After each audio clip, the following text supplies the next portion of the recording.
afternoon. My name is Kay Stinson.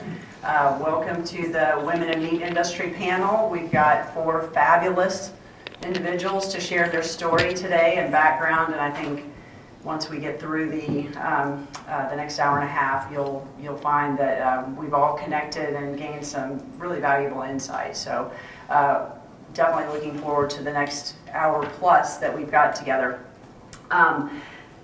We are videotaping the event, so I just want to let you know that. We're not going to videotape you as a person asking a question. If you have some confidentiality issues, Heather, who's sitting in the very back, let Heather know, and we'll make sure those get edited out. But we'd like to be able to share the panel discussion in the future, edit it, use it on the website as well for Women in Meat. So I just wanted to make you aware of that.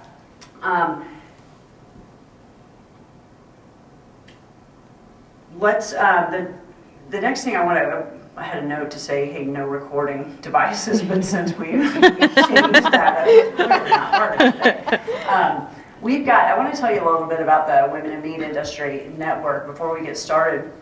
We've got close to 1,000 members currently, so really the organization has grown very quickly over the last 2 years, and if you have not joined, we'd encourage you to go online, get your membership registered. Megan's got pens that she will hand on back. Megan's sitting in the very back corner in the white jacket, and we'd encourage you to join and encourage others as well.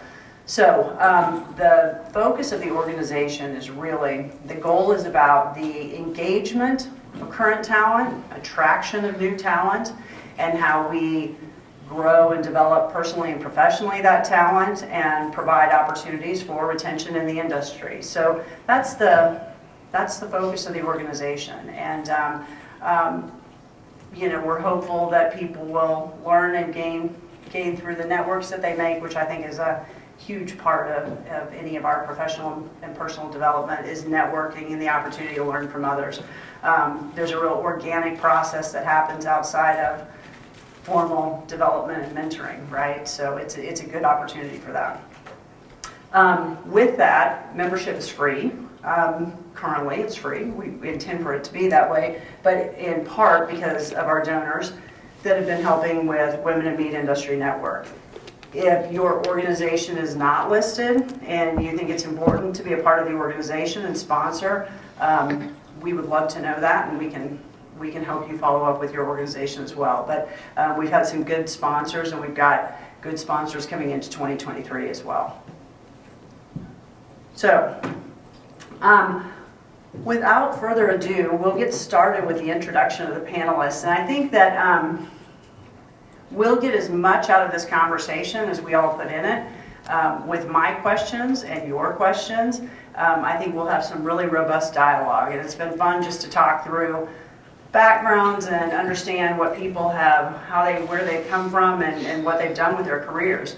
But all 4 of our panelists have very unique backgrounds, and I think you'll enjoy hearing that today. Once I introduce all 4 of them, we'll have each one start, and they'll spend 5, maybe 10 minutes sharing their story.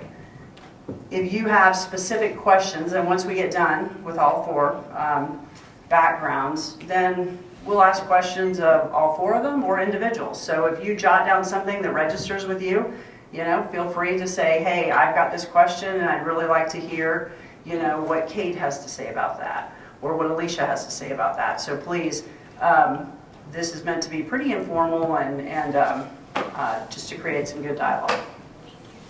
Okay, so Kate Rome with Rome Grinding Solutions on our far right in the beautiful red. Yeah, you can't miss me in the red. Hi, everyone. I'm Kate Rome. I'm president of Rome Grinding Solutions. We are an equipment manufacturer. We specifically focus on grinding equipment, or as I keep trying to change my dialogue over the years, size reduction for anything you want to reduce. So we have been in business for, July will be 46 years. I've been with the company, I just hit my 25th year. So all these smarties up here have these awesome stories. I've never done anything outside of this industry, so I always am like, what should I talk about?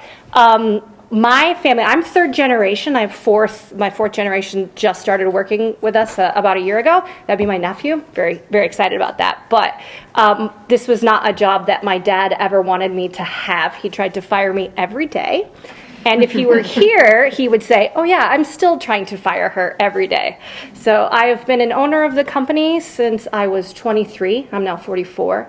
I have been president since 2014, but I'm uneducated. I went to high school and immediately went to work for the company the next day, which I used to be really, I would avoid that question because I feel like it was really taboo, especially 25 years ago. I see some head shaking out there. And now I feel like it's, I want to talk about it because I feel like it's so important that, manufacturing, getting everyone involved and, you don't have to go to a 4-year university if you don't want to. And, so I like to talk about it. I literally graduated early, so January 10 of 96 or whatever it was, went to work for the company the next day. So I like to say I went to the College of Rome Grinding Solutions. So I've done every job except weld. My welding department doesn't let me touch anything, probably because I would burn it down. But to this day, I spend a lot of time on my production floor. So we have 65 employees. Again, family owned. My twin sister works in the business with me. She's our CFO. And my board, this is fun, as women, my board is 4 women and 2 men. So a little bit different. We also have been majority female owned and operated all 40, almost 6 years. So very proud of that. That's awesome. It. That's me. Hi, I'm Alicia Pucky. I am the Vice President, Chief People and Corporate Responsibility Officer for Freshmark. We produce processed meats. Sugardale is the brand that you may be aware of. You can purchase that in grocery stores across the country. We do a large food service business as well as international business.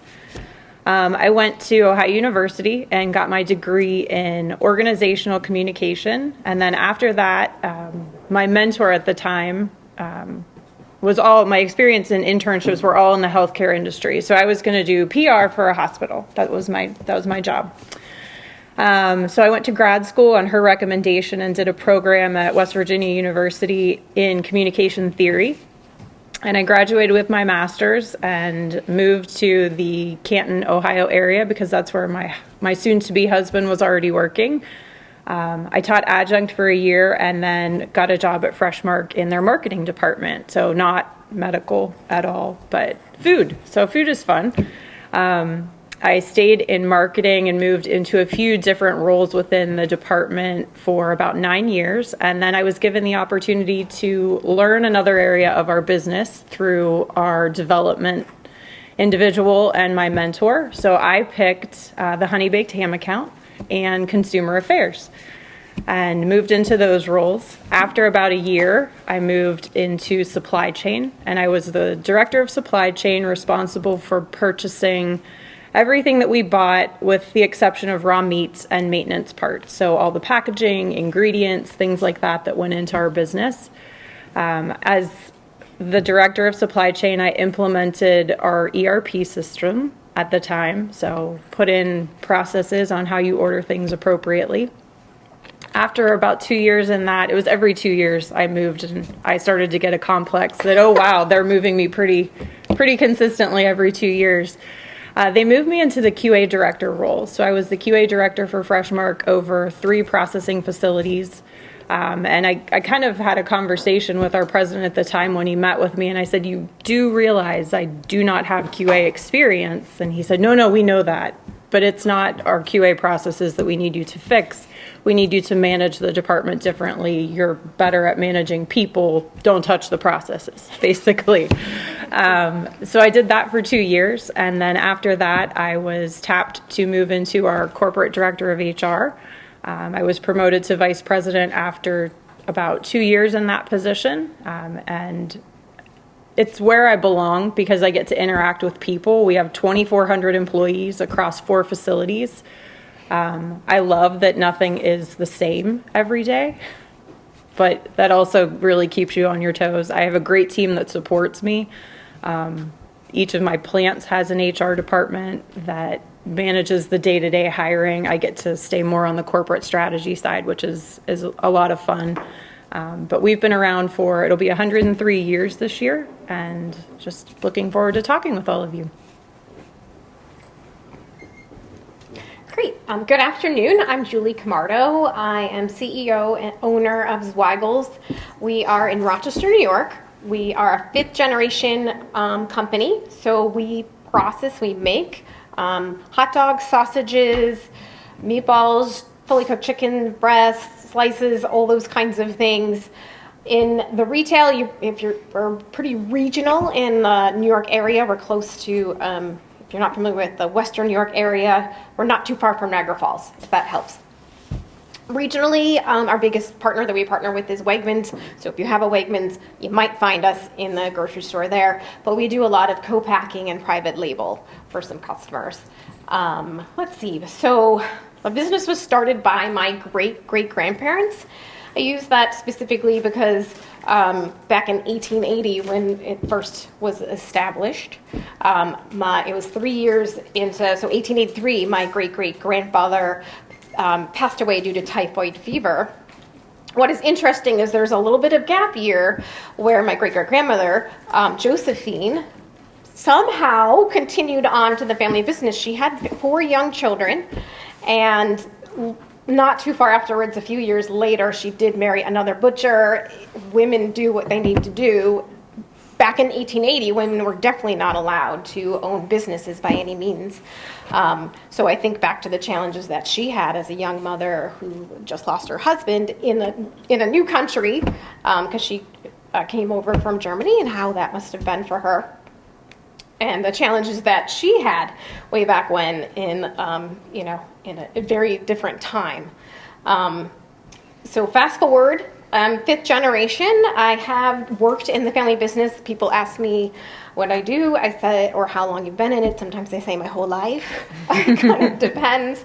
I have stories when we were kids. My sister and I, we would be in the plant doing various different things.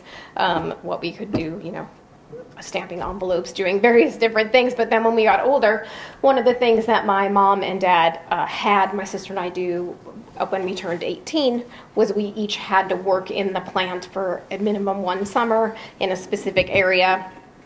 I worked on the packaging cooler side. My sister worked in the kitchen, and it was a very great experience for me. It was not my first time working at Zweigle's per se. I worked in high school. I did when we had like 1 computer at the time, like the 90s. So we weren't Dating us now. You're right. 1 computer, and I would do data entry over the summer. I fill in at the front desk.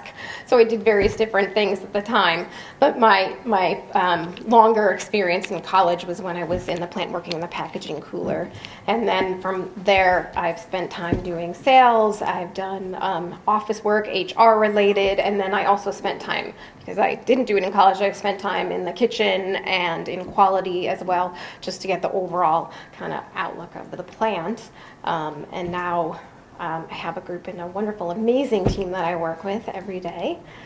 And there you go. That's a great story. So I'm a little bit different because I'm from Canada. But I'm the founding member and the CEO of P&P Optica. And we do inspection systems for the food industry, specifically hyperspectral imaging, so we can see very low density materials and things that are difficult to see with typical X-ray and metal detectors. My background is,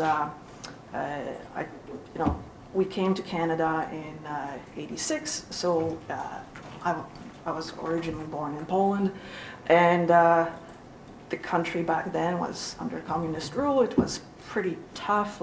You go into a grocery store, there is 1 shelf of vinegar, and that's it that you can buy. So we came to Canada, and the one thing that my family has always experienced is education is what you can take with you. Anything else you sometimes leave behind. And from my grandparents onwards, every single generation has left everything behind. We're in Canada. I love science. I love reading. So I decided to do engineering. and I joined this little program in University of Waterloo, which is about an hour west of Toronto, to do engineering in something called systems design. And it was the people who have no clue what they want, but they know that they need a good income. And it was difficult to get into, so that's how I chose that. And it gave me a very good overview of technologies in the 90s.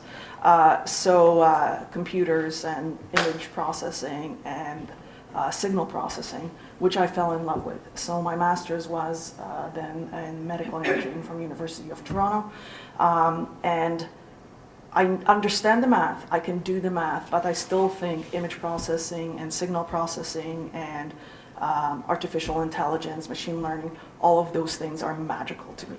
Like, they're so fascinating. So I love that. And my dad was starting his company then, and he has a PhD in reducing noise in optical systems.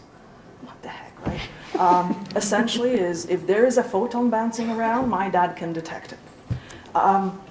We built our first optical spectrometer thinking that we would be doing biomedical applications. Fast forward 6 years, we had a system in pretty much on every continent doing something crazy. So for example, one of our systems exploded going on the SpaceX rockets going to the space station. Okay, so crazy, but it was a lifestyle business. And again, the magic of spectroscopy and image processing, I could see the potential of it. So we started looking for industrial applications. Our first systems were implemented in plastics recycling. So there are several bottles here. We probably have 6 different plastics that are all transparent, and you can imagine that that's impossible to sort out using people or cameras. And we showed that we can do transparent plastic recycling at line speed. That was my aha moment. So from seeing tiny concentrations of things in samples, we can now do line speed. And we started looking for other applications, and recycling is highly correlated to the price of oil. So if you look back about 8 years ago, oil was super high, and then it went like this. As in, I hired a salesperson. He took a month between last company and my company. We were in the oil and gas industry and recycling. He came and we had nothing. Like, we were spiraling the drain. And just back then, some visitor from Ireland came to Waterloo and somebody told him, hey, go see this little startup called P&P Optica because they do some interesting imaging stuff. He comes in and goes, hey, can you do imaging of fat in lamb chops? And we literally just measure bitumen in oil sands. Fat, something. Sure, we can. And I have never looked back. So we, from medical and oil and gas, we're now in the food industry for the last 8 years. Our systems are now deployed over North America. We can detect small things that are very difficult to see with other technologies. And at the same time, because we see chemistry, we can tell you a lot about your food. So fat, lean content and quality and that sort of stuff. The company now is 60 people. Over half of those are women. And my software team is half women. My engineering team is fairly high in women. And if I look at the challenges that women still face in industry and going through schooling and so forth, it's an interesting time and place that we're in, where we can actually work together and solve problems together. So I'm super excited to be here and super excited to answer any questions.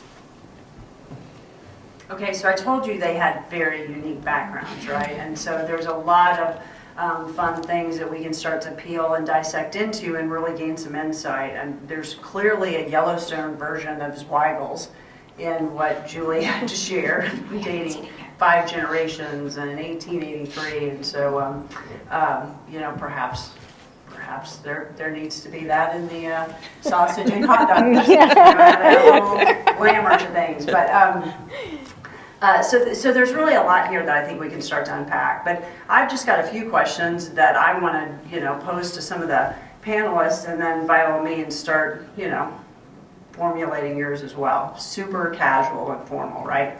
Informal.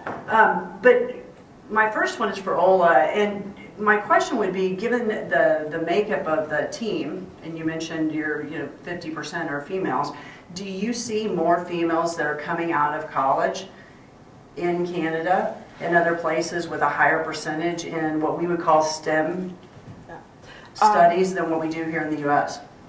I think Canada and US are pretty even, Stephen. What surprises me, when I was finishing college or university in Canada, there were probably more of us going through STEM than there are women going through STEM right now, which surprises me. I don't know what happened, but definitely there's actually a decrease. Okay. Biology and chemistry not being in that stat. Okay. Do you see that in the manufacturing world that you're in, Kate, or in some of the sciences that you're picking for Alicia and Julie? I would say, I see more, I'm on a few different industry boards and things like that, and the talent, the females heading into meat science and the in engineering and STEM, I feel like has almost, I don't know what the actual numbers would be, close to at least 3 times as much as what it was even 4, 5 maybe years ago. Mm-hmm. And I don't know what caused it, but it's really exciting to see. Mm-hmm. Okay. I would say we are interviewing. We've been doing a lot of hiring on the engineering innovation side, and we are interviewing and seeing more co-op students that are female than we have ever before. We're doing more hiring from the meat education, ag background side in like a food safety side of the business. So QA, our food safety, HACCP, those types of positions tend to lean more female, at least in the last 24 months. Okay. So for the positions that we are generally hiring for, there are a lot of entry-level positions that we're looking to bring in, so I don't always see the direct correlation, per se, on the upper end of the education spectrum. I definitely feel that I've seen, since I've started in the meat industry myself, that when I go to events such as this, when I'm at trade show events, in just general conversations, I am seeing more females in the industry. I still am not seeing as many females in areas such as in the maintenance areas, or when it comes to working in our sanitation and those types of things, but I'm definitely seeing an increase in the quality part of the plant and also in operations more than I had when I first started out. Okay, good. We were talking, as we've been, just sharing just different stories in general. We seem to see this pattern of more and more females certainly coming into this industry, and that tends to be a little bit of a common denominator across the board. So if you think back to what I mentioned about the focus of the Women in Meat Industry Network, it's really about now how do we engage, how do we develop, train, retain that talent and get them into key growth areas. It doesn't matter to me who answers this, but are you doing specific things within your organizations to enhance or impact the growth of the individuals that you've got in the business, and specifically are you having to do that within your female population? Heck yes. Even as a small equipment manufacturer, I found myself on 10 years ago being like, geez, I should have started speaking up a lot sooner, right? And I wasn't very diverse at all. Our company, I think at the time, maybe only had 2 females. Now, I don't know what the percentage is that we're at now. Not 30%, something like that. She's good. She is good. Yeah, she's good. She's good. No, she's not for hire. Anyway, we needed to diversify ourselves, and I mean, I had to go and look at, the stigma that was built before me about, operations had to only be, male, and, what does that leadership look like, right? Well, you can't just pull somebody out of the sky, right? You have to develop them. So between mentoring and encouraging our women to attend these events or different women in leadership conferences, things like that, we've spent a lot of time and money over the years doing that, and it's helped tremendously. You can't just expect someone to learn a skill that you can't, you know what I mean? You have to do that nowadays. Yeah. Well, there's a big part of development. I mean, my career trajectory would not have happened if we weren't focused on development at Freshmark. But now that falls under my area of responsibility, it's what I'm seeing, even especially the younger generation wants, is to have a conversation about what their capabilities are and what their interests are. And I'm finding that that's the really fun part of my job, is to say, what area do you want to learn more about? What area interests you? What are your strengths? What are your skill sets? And then we're very big believers in aligning the position the person is going into with the strengths of that individual. And that's at every level. So I could have a 35-year employee that we move into a new role that is slightly different than what they've been doing forever. But based on assessments and behaviors and how we know they interact and what their strengths are, you kind of refresh and reignite their career. So this isn't just for people who are new and coming out of college or, coming out of trade schools into the organization. It's even if you've been in the industry for 20, 25 years, that doesn't mean you have to stay where you're at. You have a conversation, because if an organization doesn't want to develop that type of talent organically internally, then they're missing a huge opportunity. And we would love to talk with right? you. Your retention has to be high on your employees in doing so. It really is. We have longevity with our hourly workforce. We have people that have been there 30, 35 years that are part of our union, and they will share their opinion with you, but to be able to take that feedback and translate it and share it with people who work in the office. And we try to be very intentional about corporate.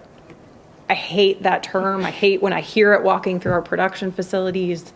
So we try to be very intentional about, there are not a huge list of corporate holidays. We're a food processing company. We work. We have tried to find more of a work-life balance for people. We don't work 7 days a week any longer.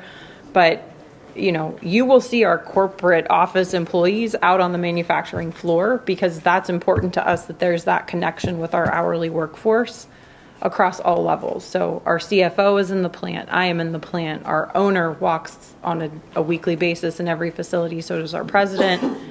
And that's just part of our culture, part of who we are. And that's how we help develop, because you go onto the plant floor and you talk to your young plant managers to say, okay, where are you struggling? What do you need help with? So we can train and enhance them. So for us, and I guess I should clarify, we're about 65 employees, just to give a sense. I would say we started I call it shop floor, like a leadership program for some of our team leads and some of our, so we had union and non-union employees in like the next level leadership program, because I did see a need for our company to recognize the people that were in our company and improve their communication with each other, try to help them to gain some insight into what it would be if you're going to take on more opportunities to lead people, how you work with people, how you work with each other. So we did start it pre-pandemic. It was, we have a consultant that had come in and had a program that she designed. And one of the challenges that we had, based on the size of our company, it was very challenging to have our employees on the production workers leave work every day. So we had to figure out how to bring somebody in And what was wonderful was that I had a group of strong managers that were willing to support those that were in the program, because when they were in the program, there might be little holes here and there, and so it ensured that they were definitely on the shop floor, filling in at the time, making sure everything was running smoothly. So it was, they didn't meet, I think it was 6 times a year. And then, we started off with a bigger program. We weeded some people, weeded themselves out. It happens. So we did that for some of our internal people, because I recognized the challenge of people having to leave work. We've also done programs where Carnegie Mellon, we tried opportunities in there, and that was when we had some of our employees, a couple of people who left work. They did a wonderful job. We were just trying different things. And then some of my managers who are newer to the management level, I was able to offer them an opportunity to be part of a different type of leadership group outside the office, where they met with other leaders that were part of totally different industries over a 2-year period as well, and to help them improve their skills. Ultimately, when they come to work, a lot of it is on-the-job learning. So for our maintenance techs, we specifically designed a program working with our vendor partners so they could go there and train for a few days. We tried to, based off of the size of our company and the kind of the budget we allotted ourselves, it wasn't very big, I'll be honest. But we tried to provide opportunities working with our vendors to make sure if we couldn't send them there, could you come? Could you do training? What can you do? Because we kind of have to sometimes think out of the box. It's not always feasible when you have maintenance staff of 4 to send one away, and then it's stress for the others. So how could we improve this and at the same time try to train a few more people? So it's not always perfect, but that's sort of where we're headed now. We definitely found there's some really great, positive feedback that we get from the employees, and sort of re-energizing them when we do give them the opportunity to take the time out of the plant and go somewhere else to learn. It's not that we don't want to be able to do those things. It just becomes a little bit of a challenge when we're trying to run every day. But we're still working on it, but that's what we did. So again, our company, we're a very technical group of people. So the women that work with us are engineers, software developers, or data scientists. But if I look at how we approach training is, my executive leadership team, of which I'm obviously a part, is 5 members, and 3 of us are women. And we, let's put it this way, some of us are lucky, but we all should have gray hair. I'm looking at you, Heather. But we had our own journeys to go through. So we try to ease those journeys for our younger women who joined the company. So we have very strong mentorship program. All of us meet with our emerging women leaders one-on-one several times a month.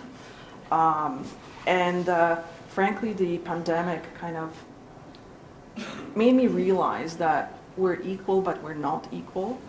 The mothers in our organization suffered much more than the fathers did. And understanding that and being super flexible for accommodating, childcare.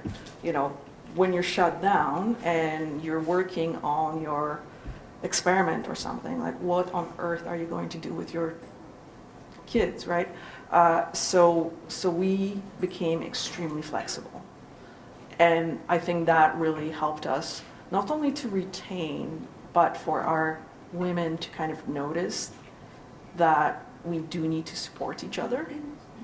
And that, the gender differences, yes, we do have stay-at-home dads as well in the organization, but really it is the home life still does depend more on women than it does on men.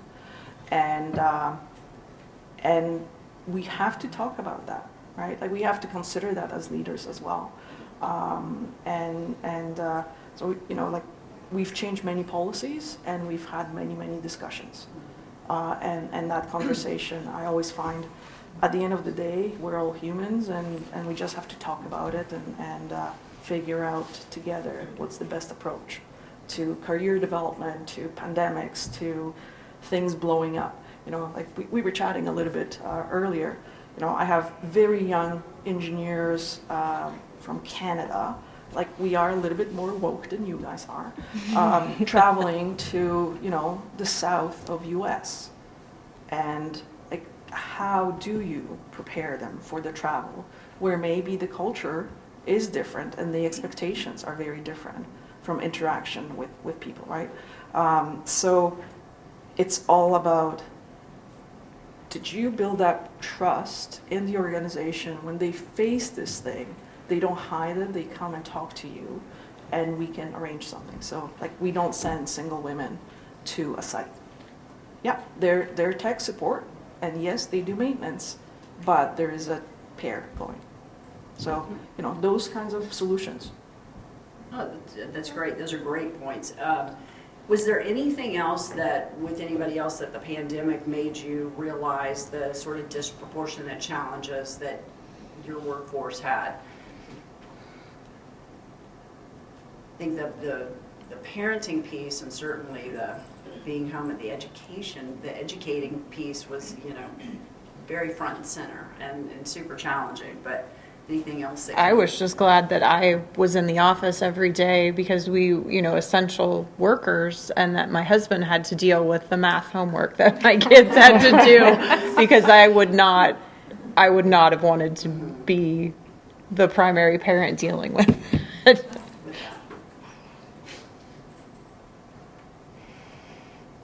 Okay, I have one last question for the group, or at least for right now, and then I really want to hear your questions that you have for them, because I'm certain I haven't touched on everything that you have a burning desire to hear. But if they're, you know, when we think about this kind of conference, and I don't, is there anybody in the room that this is their first time to attend IPPE? Holy Okay, moly. good. All right, so this, and largely manufacturing-driven environment, science, R&D, et cetera. And, you know, I'd be curious if you want to share this too in some of your comments. But when we think about the industry having so much opportunity, which I really believe that it does, there are certain things that at times I'm like, man, why do we still do that? Like, we need to stop doing this or start doing this. And I didn't share this with you in my introduction, but I came from an animal operations background. So I worked in animal operations for the first 17 years of my career, and then I've been in human resources for the last 14 years of that. So pretty different, you know, very similar to what Alicia mentioned, her rotation has been. But I'm curious of our panel, and then maybe some of you as well, if you want to share, just even coming to IPPE, what are the things that in the industry you think, you know, what's one or two of the things that you're like, we have to stop doing this or start doing something else? It can be either or both, but what's the things that you see that aren't helpful that our industry I'm laughing already because hasn't figured out a better way to? these, my friends up here are going to be like, yeah, she complains about that all the time.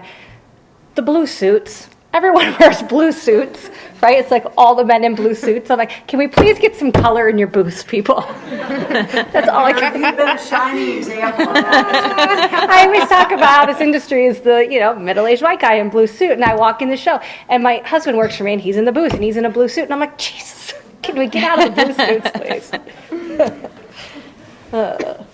Yeah, no, it very much, you know, a very traditional. Silly thing, but it's something I thought of. So. Yeah. And you look fabulous yesterday too, Kate. You had on. Oh, Yes, now that I think about it. if I don't wear red, everyone's like, "What happened to you? Are you leaving?" Like, what is happening?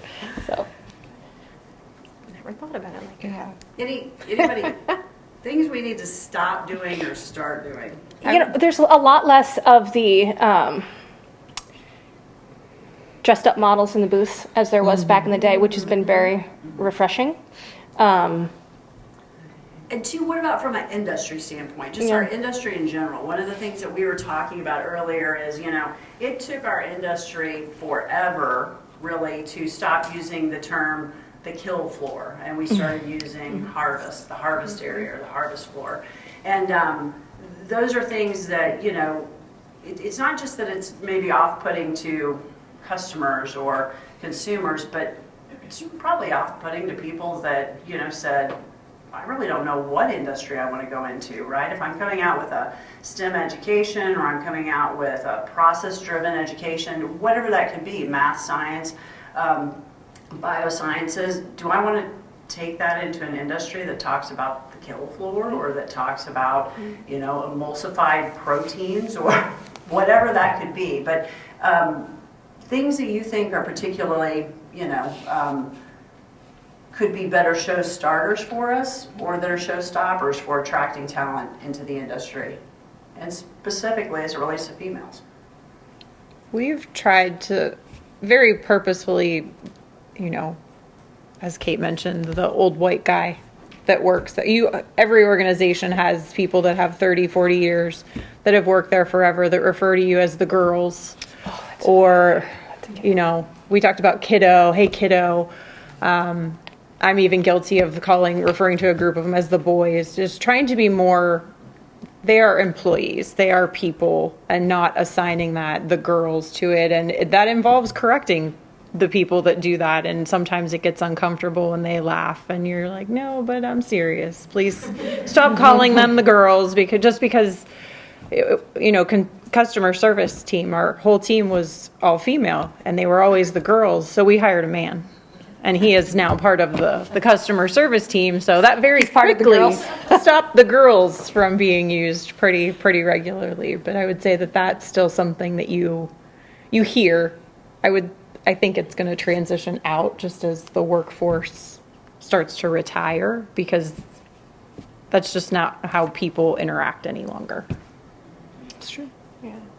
I think the meat industry as a whole needs to do a better job of presenting a more positive outlook for meat. A lot of times, especially how big social media is now, whether there's an outbreak or it's considered, we talked about the emulsified product, it's like pink slime, but it's not, or we make hot dog. Well, what's in a hot dog? Are there rat parts in it? We are high-end manufacturing companies who are very proud of the quality of product that we produce for people to eat on a daily basis. And it takes a lot to do that. We have inspectors that come every day. We have quality departments that we all have on some level. We work very hard at what we do, and it is not always, it's not always rainbows and sunshines. There's not, it can be a cold environment. It can be wet. It is meat, but it is an art. There's something special about working with meat. And I think we need to embrace that slightly more, because people have this stigma of, oh, you're in the meat industry? Oh, is it cold? Does it smell? I get a lot of that. I might come home and sometimes I think I do smell. My kids are like, can you go change? Because if I'm in around spices or something. So some people think it's really great, and then you also have some people that, kind of are like, well, oh, that's, you're not the doctors and the lawyers of the day, or it's just a very different type of position in general. And I think the more that we positively discuss meat and all the wonderful, amazing things that have accomplished over the years, I think it will also help with recruiting in the future. I would strongly echo your voice. As a person who entered the industry kind of from the technology side, I don't think the average consumer thinks about where food comes from. And I just see the questions we're being asked at recruitment events, or we have a new employee join, and, well, do you ever eat hot dogs? And I think because we talk about animals, and there have been so many stories about animals in the newspaper, and let's face it, no one is going to write about the good treatment, right? So you have one person in one plant did something horrible 20 years ago, and that story propagates because it makes the news, right? So people are always surprised when I go, well, I've been to now tens, if not hundreds of plants, and you can lick the floor if you want to. Like, I don't, but you could, and nothing would happen to you, right? So I think we kind of do ourselves disservice by apologizing a lot and not telling the good stories. Like, really, like, how many of us know a farmer that goes out and really wants to hurt an animal, right? It just doesn't happen. And yet that's what the perception is, and yet every single person you talk to eats at least 3 solids a day, and most of them do eat meat. Where do they think it comes from? Why are we apologizing all the time? Like, well, and again, I'm external, but I find I need to apologize, and it's like, why? Like, you eat. Do you think the Impossible Burger is made in any nicer way? Of, you know, stuff is squeezed and people are mistreated and weird farm practices might happen too, growing the Impossible Burger. So it's the same to me as a kind of engineer and scientist looking out of kind of a bit outside. Okay, thank you. Okay. Great. What questions do you have? And Christy's going to, if you have a question, raise your hand. She's going to bring you the mic, and we'd love to hear what's on your mind. I still got a couple that I want to throw out here, but I want to see how they piggyback on some of yours. This is just more in general, and listening to your backgrounds, you're hiring, each of you are hiring different people, diverse people. And, you know, each generation talks about the next generation doesn't have the work ethic, the skills, etc. But I'm interested in really what you are finding that an hourly team member or one with a college degree across the spectrum, what are the skills that they are lacking?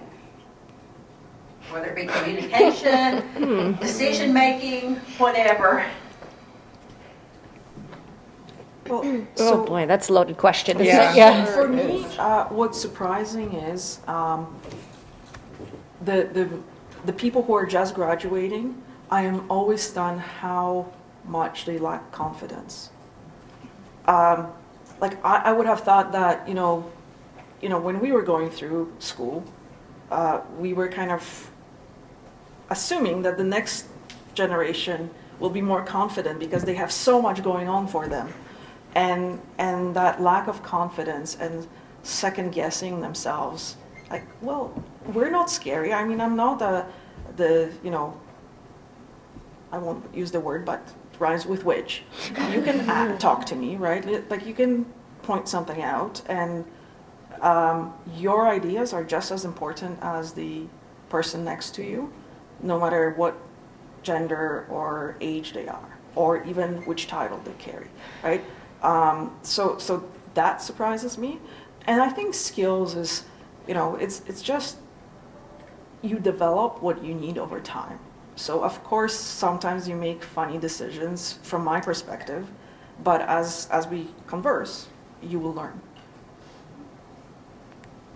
So we used to have this saying at work pre-pandemic that it would be great if we could get people to show up to work every day on time. That was pretty much an ideal person. We would happily train them. We'd give them hot dogs for lunch. We would include them as part of our team.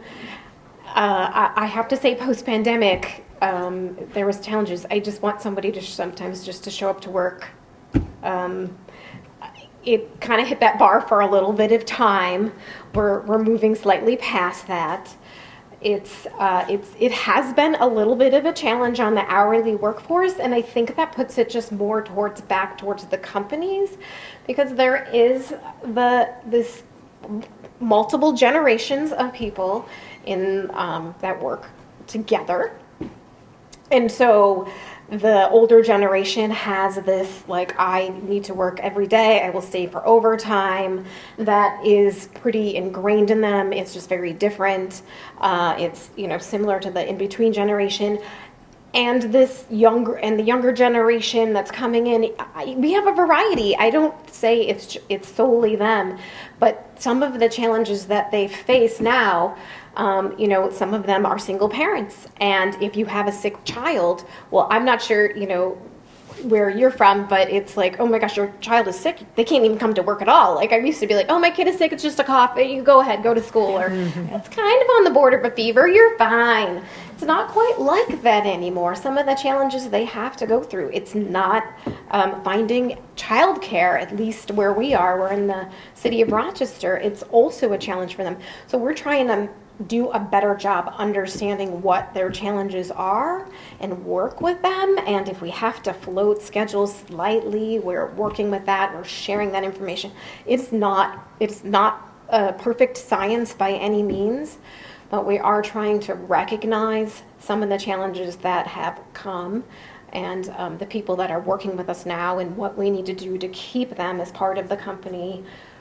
Another thing that we've done is share more information about what our plans are with the company. So strategically have the conversations,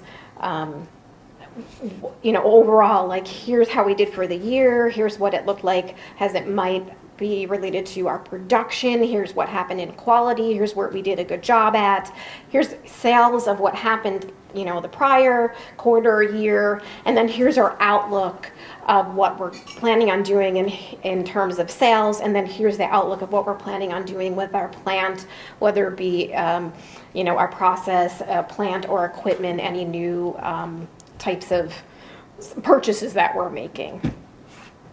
Your story sounds exactly almost like our, having about the same number of people and stuff like that. My first reaction to the question was how to read a tape measure.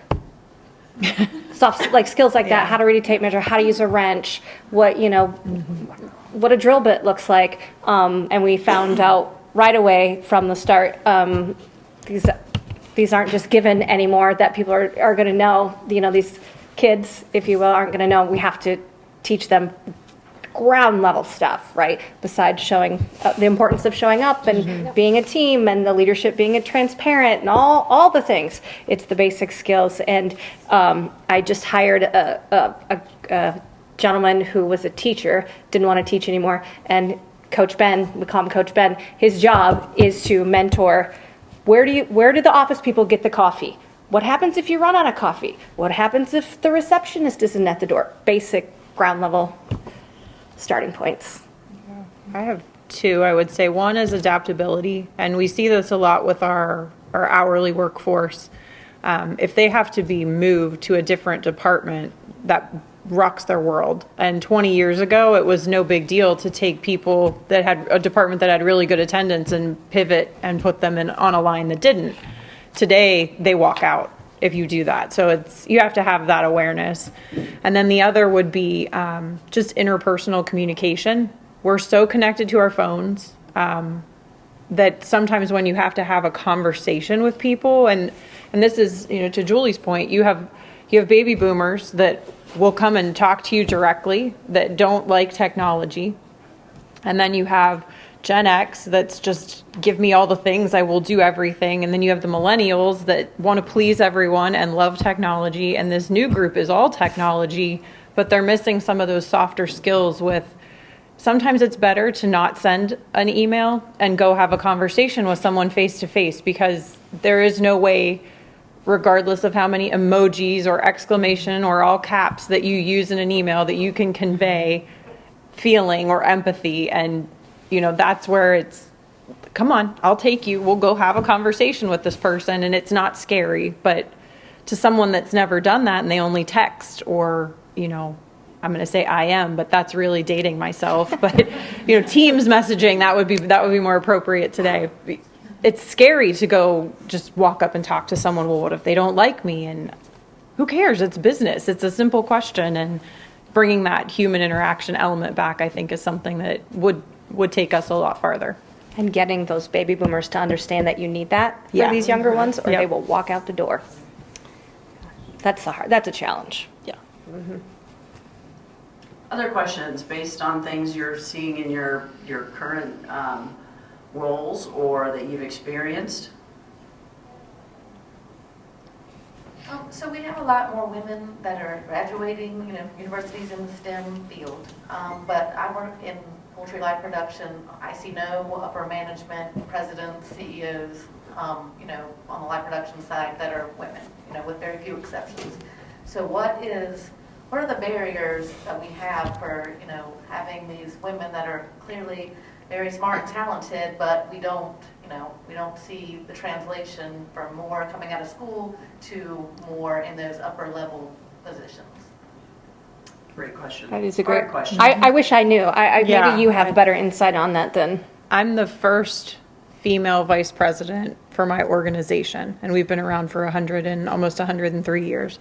I was put into this position because I demonstrated skill, not because I am female. But when I look at our executive leadership team, there are now 3 women on that team, whereas 5 years ago, it was just me by myself as the lone female representative. There are women on our board. It's not a matter of not wanting there to be more women in those positions, I guess, in my opinion. It's just making sure that women are given the same opportunities that men are throughout their careers in the industry, so that everybody is a viable candidate when it comes time to look at a president position or a COO position that's open. I think there should be just as many female candidates as there are male candidates that are considered for those types of positions. I can't speak to the whole industry in terms of why it's not that way, but, just in terms of, I'm sitting here with 3 CEOs. The little sign, I'm like, I have the world's longest title, but all of them are very simple, president or CEO. And I think this speaks volumes that you're sitting here with 3 female leaders. Well, and I think also, each plant, you have to grow into a leadership position, right? So if only 30% of people are women, 30% of the people in the leadership positions will probably be women in 10 years or whatever. But the one instance I have seen, and frankly I know I've done it in the past, is that many women do not ask the same things as men do. So that kind of adage of a guy does something and he's the best person in the world, a woman does something and she asks for permission to be smart. I do think that's still happening. And that's one of the reasons why we're doing the mentorship programs. It's like, I was so proud of one of my direct reports when we talked about salary increases, and she asked me, where is mine? Right? I was so proud of her. But, in her team, the guys just ask. And I think that is a very important thing. We as leaders also have a responsibility to kind of teach and encourage to be really out there, be brave and ask, because we're there to support you. It's funny that you brought that up. If I could just for a second, I guess in this, the post-pandemic, I had a lot of people come and recently approach me, all men, discussing their salary in my management team. We are a smaller organization in that aspect of it, but I had one female manager who hadn't yet come to me to have this conversation. So I said to her, you haven't approached me. It was, anniversary time. I said you should come talk to me in a few weeks. So of all the people, all the conversations that I have, she came, she was the most prepared.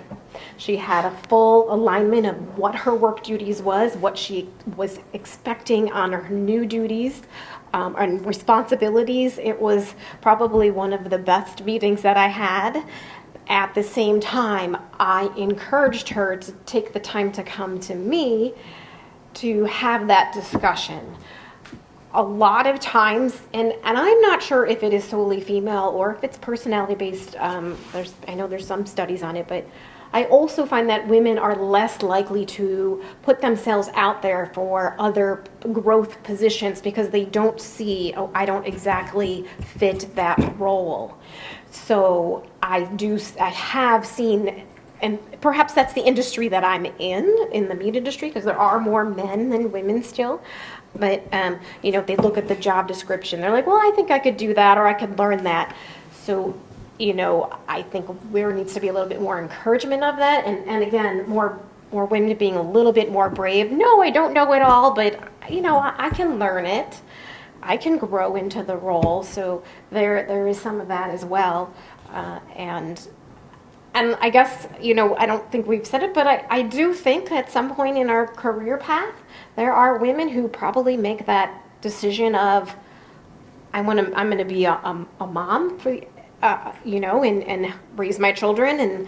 And maybe there's that decision that happens. And I still believe there's probably men who in the same role may make a higher salary than women in the same, in that exact same position. And so if they're feeling a pinch in, if childcare is expensive or running around, I'm not sure about you guys if you have children or think about it, but there's always something that pulls you away from what you're doing. And so there could be that too. I'm not saying that that's a part of it, but maybe there's that stigma of women as well.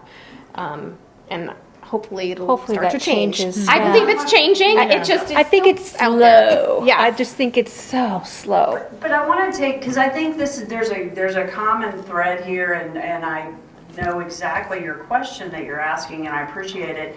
You talk about, we've said, hey, there's an initial lack of confidence. What skills missing, lack of confidence, and in young people coming in to the workplace, and if you've got new people coming into the industry, so this lack of confidence, it can be a little bit intimidating. And then there's this maybe lack of boldness or intentionality that is more shows up in women maybe than in men, right? And then there's the math equation, right, that says how many do you start off with if a population's 30%, the leadership team is going to have some reflection of the population demographics in a company. There's a fourth thing that I would like to add, just from an HR standpoint, and Alicia can chime in here too, but there's some things that need to change about how we evaluate work and opportunities, and there's a real effort now to look at more skills-based assessment instead of these long, wordy job descriptions that can also be pretty intimidating, that also most people don't like to write a job description to begin with, so you tend to have these sort of outdated skills in job descriptions, and then somebody reads it and goes, I don't know that I can do most of that, but not all of that, and it's not specific enough. And so I think as we can get better at really honing in on what's the skill we're looking for, helps at least create a different playing field, right? Along with, some more boldness showing up. But you can comment from an HR standpoint how that looks, because, I hate writing job descriptions. Full disclosure, hate it. So we have started using key accountabilities and measures of success. So it reads more of like a bulleted list. So there's a key accountability, and it's a statement. You are responsible for X. And then there are 3 things that are measures of success under each of those key accountabilities that will, if you do those 3 things in a good manner, you will have achieved that key accountability. So we've really pivoted away from the job description, even though a lot of the job sites haven't, and using those in terms of that. And I completely agree with your confidence question, because on the people strategy side, when we are making internal moves, and I want to promote a female in the organization into a role that is new for them. So, taking Alicia from supply chain into QA, I have to spend a lot more time convincing that young lady that she has everything she needs to do this job, and we wouldn't be tapping her on the shoulder and saying it's time for you to do this if we didn't think she had a lot of potential. We have a female plant manager. Stacy Johnson is her name. She came out of the Ohio State Meat Science program. She has her master's from that program. She raises sheep. She is our first female plant manager. She will not be our last, but she was put in that role because she was the QA manager before, and she just leads differently. But even, when I told her, you're going to be our next plant manager, she deer in the headlights. And it's like, you're doing it. You're going to be great. And she is. She's fantastic in the role and leads that plant with a different type of leadership style because she is not a traditional plant manager. She leads with empathy. She wants people to want to come to work. She wants them to like their jobs. And it's been refreshing to see, but it's confidence. It's, you're going to do this and I'm going to help you. And here's how I'm going to support you. So I think that's part of what females in leadership can do, is to say, you can do this. You don't need to have all the boxes checked. And you hear that all the time. Men don't wait to say, oh, I check all the boxes, I can apply now. They just apply because it's a step up, another rung on the ladder. Women tend to say, oh, I don't have that last qualification, so I'm going to wait. And don't do that. You'll learn it as you go along. And, I would encourage you to ask your managers, ask your leadership what's next for you on a career path, because I love those conversations. What do you see me doing next? And it's like, okay, this person's invested in the company. They want to stay with the company. So it's our job to make sure that they stay interested, they stay invested in working with us, and you don't want to lose that. Thank you. Another question. Hi, thank you for sharing your expertise with us. It's very related, my question, with these recent comments. I'm wondering what your thoughts are on the gender wage gap, and what are you doing to address the issue, and what could each of us do to also address it? Oh, that's another loaded question. Good one. I feel like it's easy for me to say, yep, nope, we don't have any wage gaps within our own company, but it's really easy for me to look at everyone's salary and know that that's what's happening. I think it's people being transparent about it. I mean, yeah, you don't have to maybe give exact dollar figures, but I think, closer to age, when you're doing job description or job postings, what that number is, so going into it. And for on the, person trying to, that's interviewing for the job, what was the last person making? Was it in this range? Be bold. Ask the questions. Make sure you're getting that fair income. I had to fight for mine. I still have to fight for mine every day. We use benchmark data. Yep. And that takes a lot of the question out of it. So we do every 2 years, we work with a consultant that does the independent, similar industry, other food processors in our area and in the country. And then we see where we align and we establish where we want to fall. So there's, the 10th percentile to the 95th percentile, and where do you want, your leadership team to fall?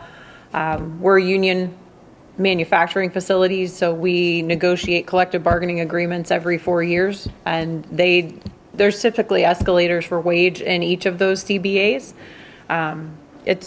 You just have to be open to having those conversations. But I've found, I love analytics. I love the data side. So for me to be able to point to some information and have that alignment with our leadership team that says this is the percentile that we're targeting, it makes having those conversations with employees that are asking questions about their earnings, which they should be doing, a lot easier, because now I have data and a consistency that is not just somebody's opinion. Finding companies that are focused and just, on their diversity, I think is key as well. Those that don't talk about it, don't go work for them. Well, and to Alicia's point, that's exactly what we do as well, is look at, comparables, and then it's much easier to kind of establish salary ranges. But, I also have an embarrassing story about this, and kind of made me realize that I was biased as well. We were looking at co-op student salaries, and I've noticed that we consistently underpaid the women, right? So that's when I kind of freaked out and talked to my HR and said, okay, like from now on, this cannot happen, right? So check your own thought process before you move on to the next step. Yep. And I was horrified, but I did it myself, right? So we have to advocate. We're also a collective bargaining agreement, so whether you're a machine operator, it doesn't matter what gender, you know, there's set 1, 2, 3 based off of, you know, what you're able to accomplish, and then benchmarking. Sometimes depending on the size of the organization, so I'm not sure if everybody comes from a very large organization, we're a little smaller. So we have worked with consultant, as well as we've worked with our company that we outsource and help with payroll. It's one of the I guess the assistance that they provide is helping us with benchmarking. So sometimes it's finding that right organization to help you with some of this, because it can be a very daunting task if you don't have a huge HR department. We do not. So it's, you know, there are ways to do it based off of obviously the size of your company.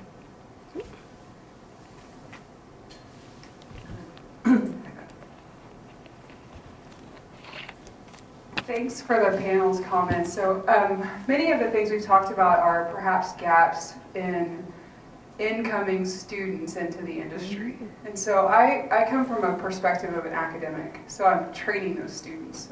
And I think one thing we often forget about is what the students are seeing while they're being trained. And so when we think about when many of us in the room were in graduate school, we were trained by men. But now with the rise in 80% of college students in an animal or livestock field are females, now we have women who are training them, and early career women who are struggling to balance starting a family, raising a family, all of the struggles that come with that, as well as how to be a professional woman in a room of men. And we have young women who are students in these fields who are seeing that play out in real time.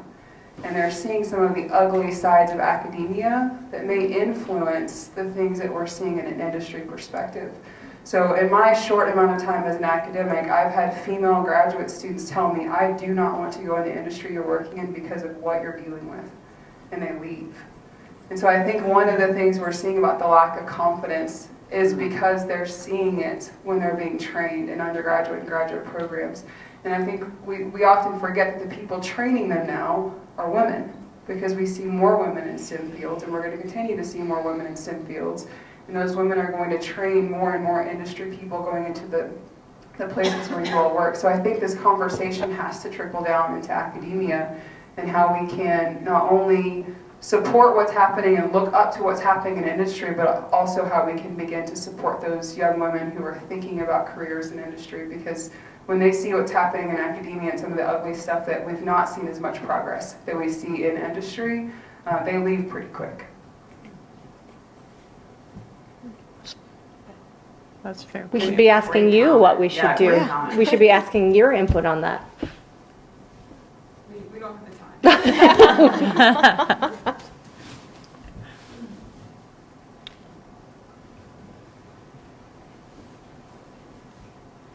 I'm curious too if any of the first-time people at the conference would want to, share an example that may support what that comment, where that comment's coming from. I see a head shake, so we'll let Kara go, and then we'll come back. We'll come back to me.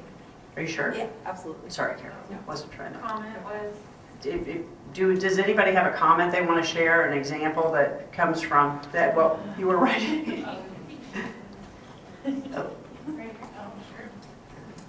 Well, I was actually talking to Ariel just when I came in, asking what the demographics were of this conference, because I said on my shuttle bus on the Greyhound, I was the only female on the bus. But I can kind of vouch for that. I work a lot more on the operations side, but from the corporate R&D side, so I'm constantly surrounded by males on the upper end and have a very different experience from that, and understanding what it's like coming from. We also were talking about that in academia of the school.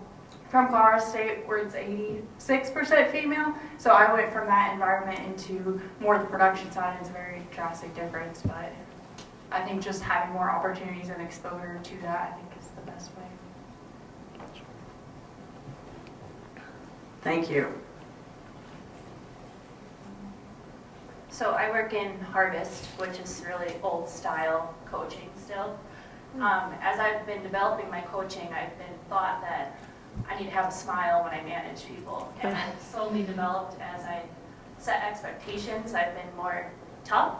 So how do you not get discouraged to maintain that toughness when you're in a conference room or something like that? Good question. Yeah, that's a good Yeah, question. I hate when somebody tells me to smile. Yeah. We had our sales team in for training last week, and I was giving a presentation and I was passing something out, and you need to smile. And I said, we don't say that anymore. And I'm not trying to be provoking or anything like that, but I don't care if you smile. Like that doesn't have anything to do with, your leadership. It comes from confidence. And I would say that, being the only women in a lot of meeting rooms, there isn't an expectation that I'm the happiest person in the room, probably quite the contrary if you ask some of the men I work with. But I also don't talk a lot in the meetings unnecessarily. So if I'm called upon, I will absolutely share my thoughts.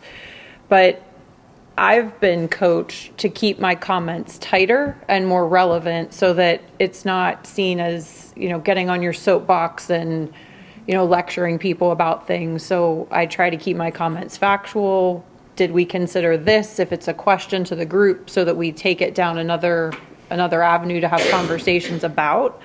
But, I try to stick to an agenda, stick to a plan so that it's not, random, and they know that I am objective, they know that I am fair, and they know that I am consistent. And to me, that matters more than always being, the fun one. Like, no, I'm in HR. I have to make sure that we follow the rules, and there's a seriousness that comes with that. The same on a harvest floor.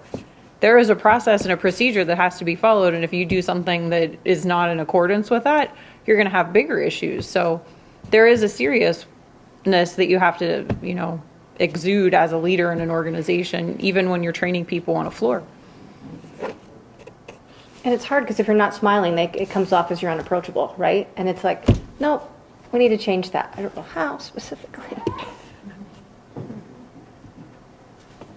Just a little different perspective in how far things have come. First of all, I had not thought about the confidence, and I think that, yes, that has a lot to do with it because I'm a boomer. One of my first interviews after undergrad school was I was told that I should be a teacher or a nurse because that's what women did. But that never dissuaded me because I knew my background. I knew growing up on a farm. I knew what to do.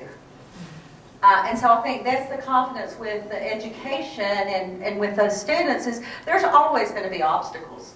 What they say in academia, with men, with other women, with whatever. But it's learning how to work through that and move forward and not let that dissuade you. And that could be that confidence that you're talking about. Because I know back in the boomers, even in high school I was told, I never thought I would see a female in ag class. It's like, well, challenge me then, on what I know. So that's just something I think with my generation, we've always had it, but we always knew that we could work through it. And maybe that's what that you're saying, that they need to know instead of leaving, it's not going to be all roses every day, and just keep working through that, keep showing and keep showing what you do know, showing that confidence goes a long, long way in showing that you're confident in yourself. If not, then people tend to take advantage of you. Kara. Oh, maybe. You're totally next, Kara. Maybe Kara. Well, hello, my name is Michelle. I'm actually a college student myself. So time again, here Generation Z is lazy or that they're doing something else. But where I'm coming from perspective is what do you envision us filling the gaps of those skills?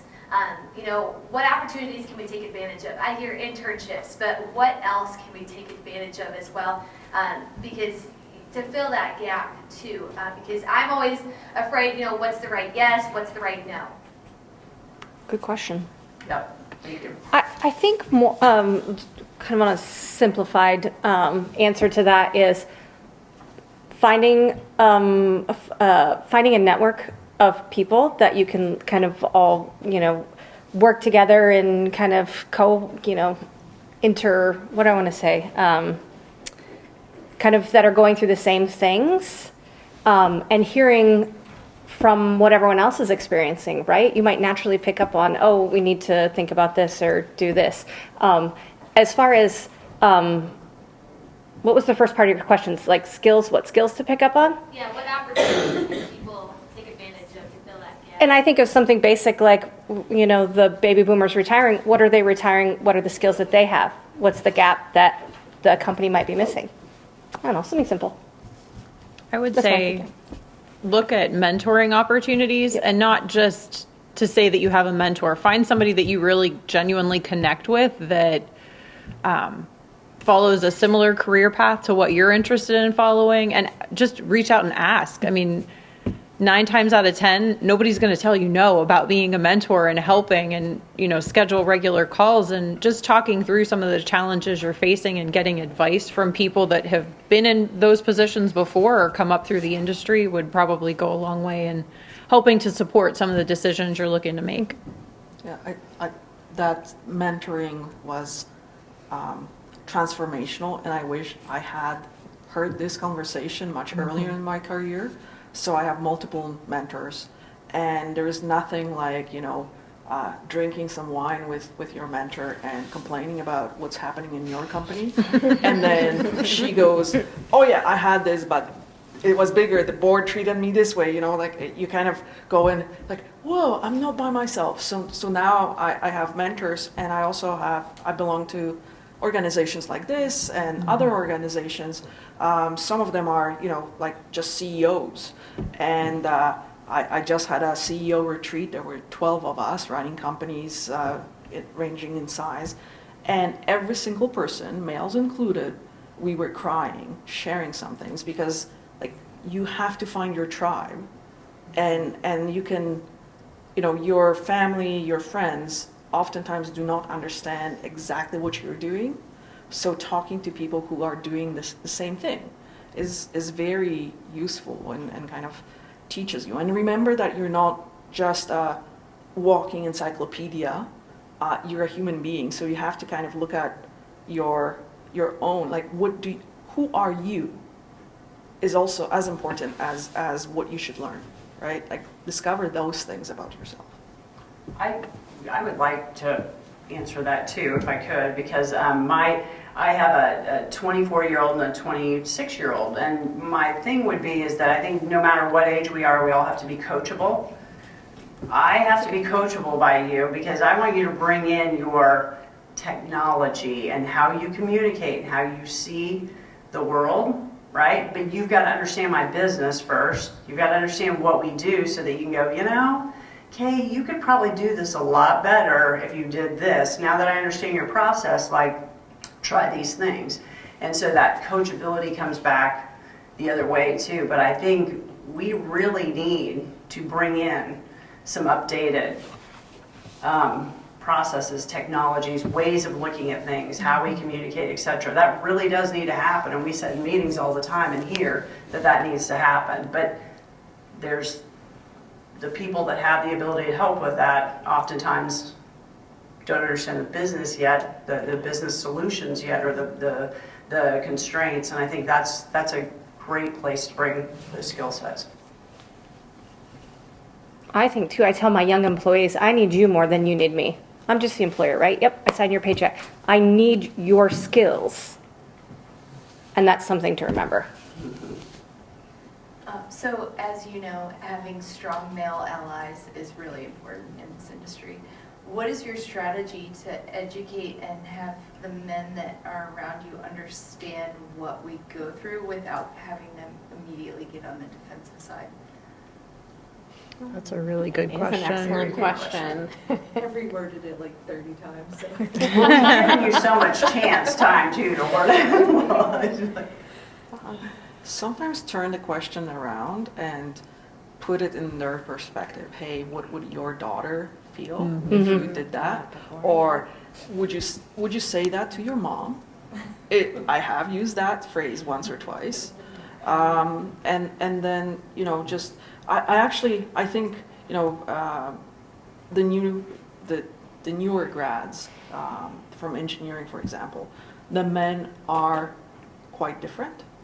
The bro culture is a little bit diminished, and it's more like the peeps culture, right? Like so the engineering women and men behave more the same way now than they did before, right? So that's kind of good as well. But what would you say to your mom, or how would your daughter feel, has been all of a sudden is deer in the headlights. Yeah, that's excellent. Sometimes I say, if you can't say it to everybody, then it shouldn't be said at all, because they'll be like, oh, close your ears. And I said, no. I said, that's not, we don't even need to talk about it. And then a lot of times, you know, when we're in these environments, it's inviting men to be at the table to hear our stories. It's giving them opportunities to sit and be part of an audience such as this, to have conversations, or I often have these casual conversations with my management team.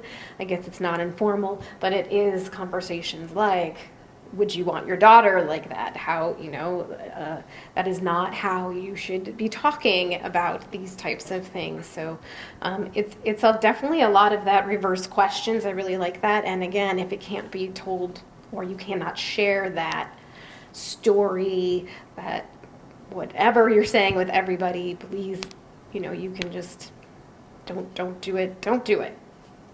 I would say a lot of times they don't even realize that they need to step up or step in certain situations. So it's more reminding them, like, you could have supported this. You could have done this differently. This would help me if, and it's, oh, I had no idea. I didn't know that would be an issue. You know, if we bring customers in and they bring a female from their organization and we're taking them to dinner with all men from our organization, it's just calling things to their attention to say there are plenty of female leaders in our organization that could go to dinner that would make that individual feel more comfortable. It's just, it's not top of mind for them. So I find gentle reminders and sometimes more pointed, no, you need to have somebody here. And, you know, on the HR side, no, you will not shut an office door with a female in your office unless HR is present. Oh, it's to protect you. I don't believe anything is going to happen, but, you know, it's for their protection as management as well. And, you know, you need to support these employees. They don't know what they don't know. So a lot of times it's just education. Clearly the guy that you had the conversation with in the booth today needs to be educated and be here at this panel. She had a little situation today that she was telling me about, and I was very caught off guard by it because I haven't been in one of those situations for a while. I would have said, can I give you some honest feedback? This is not a good topic to talk about. But even with our guys in our booth, in the company, can I give you some feedback? Look at this perspective. Sometimes that's all it takes. Hopefully. Hopefully. Excellent question. Yeah. Thanks. Hi. In my career, my biggest supporters and coaches have actually been males, and I've run into quite a few female leaders that are bullies and the exact opposite. So within your organization, how do you convince your women leaders and managers to empower other women better than some do? Constant leadership coaching. That's what I would say in my organization. Constant, and calling them out. Is this, you know, if there was a situation, thankfully I've not had that. I would call them out and say, what's happening here? This is not acceptable. Because I always like the quote, there's a special place in hell for women that don't support other women. It's literally on my, present in my office, very, very clear. I would be calling someone to the floor on that. Yeah, I would agree. I dealt with a similar situation. I've been with the organization for 19 years and was led by a woman in the first part of my career. I was developed better when I moved out from under that area and started working for men that had more relevant experience to the industry. You know, starting in marketing gives you one level of interest, but I didn't build my credibility to the level that I could have sooner had I moved out from the marketing umbrella, because there was a perception of that. Oh, marketing does the trade shows. No, marketing does a lot more than that. There's analytics, there's, you know, sales support, so many things.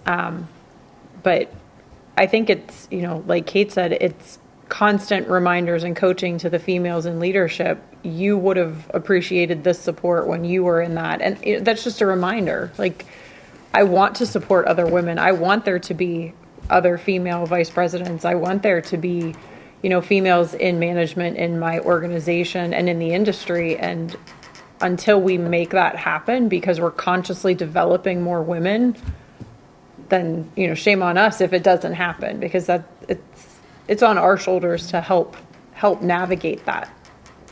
Definitely, it's, you know, very important with the education and continuing to address the issue if it happens at that time.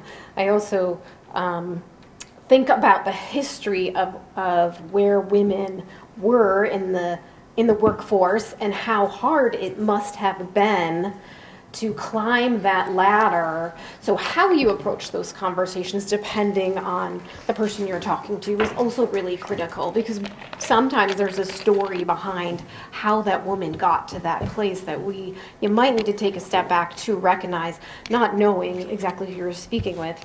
But I even sometimes think about my daughters who are high school age and my son, and even in the environment in which my daughters are in, I find women to not be as supportive of each other at that age, where it's very different from my son.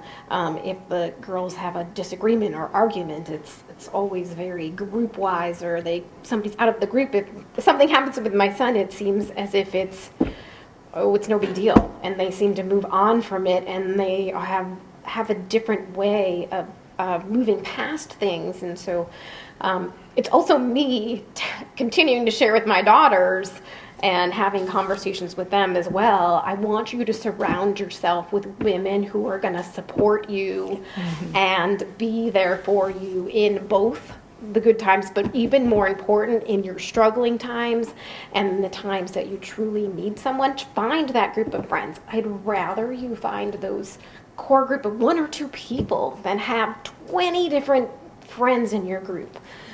They probably aren't listening to me. But perhaps if their friends were to say something along those lines, or a different person, I think it's also important that we start to mentor sort of at an earlier age with with our children, or that kind of that middle school, high school group, because there is background with where women have come from in the industry, and now there's just this kind of support that women need to start earlier on in their lives. And my philosophy is lead by example. Yeah. Don't do it yourself and point it out. But we also have to remember that men don't have the monopoly on being bullies, and we will have women working for us who are not very nice people. And just like you call it out on others, you call it out. And you know what? I have removed women from my organization because of their behavior. So we're not all nice, and if you don't want a certain type of person in your organization, you just remove them. Okay, we are at 2:30. You guys had great questions. You had better questions than I did, so thank you. I appreciate that. It's really helpful. It adds to the conversation. So we have this room until 3. If you've got something that you would like to address with one of the panelists, one-on-one, they tell me that they're still going to stick around for a bit. Sure. we'd be happy to meet you individually, and we just appreciate your participation today and coming and placing value on having the conversation. So thank you very much. Thanks to Christy and Megan for getting everything set up. Megan's got pens in the back. Thanks to Heather and Ola for setting up our videographer. So appreciate it. Kara brought us in water, so thank you all for your help. Team effort. Thanks. Takes a village. Bye. Yeah.